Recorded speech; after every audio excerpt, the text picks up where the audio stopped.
25 September শোনা গিয়েছিল scuba diving নয়, বরং সাঁতার কাটতে গিয়ে পানিতে ডুবে মৃত্যু হয়েছে জুবিন গার্গের। 3 অক্টোবর সেই গুঞ্জনের সত্যতা মিলল। সিঙ্গাপুর সরকার ময়নাতদন্তের রিপোর্ট তুলে দিল গায়কের স্ত্রী গরিমা শইকিয়া গার্গের হাতে। সেখানে স্পষ্ট উল্লেখ করা হয়েছে স্কুবা ডাইভিং করার সময় নয়, সিঙ্গাপুরের একটি দ্বীপে সাঁতার কাটতে গিয়ে ডুবে মারা গেছেন তিনি। সিঙ্গাপুর পুলিশ প্রয়াত গায়কের ময়নাতদন্তের রিপোর্ট এবং তার উপর ভিত্তি করে তৈরি প্রাথমিক অনুসন্ধানের একটি অনুলিপি ভারতীয় হাইকমিশনের হাতে তুলে দিয়েছে। পাশাপাশি সিঙ্গাপুর পুলিশ জুবিনের স্ত্রী গরিমার সঙ্গেও কথা বলে।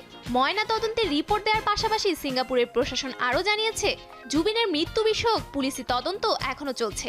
তাই তার ভক্ত ও অনুসারীদের এই মর্মান্তিক ঘটনার সঙ্গে জড়িত কোনো ভিডিও বা ছবি সামাজিক যোগাযোগ মাধ্যমে শেয়ার না করার পরামর্শ দিয়েছে তারা। তদন্তের শুরুতেই গায়কের মৃত্যুর নেপথ্যে নাশকতার সম্ভাবনা উড়িয়ে দিয়েছিল সিঙ্গাপুর সরকার।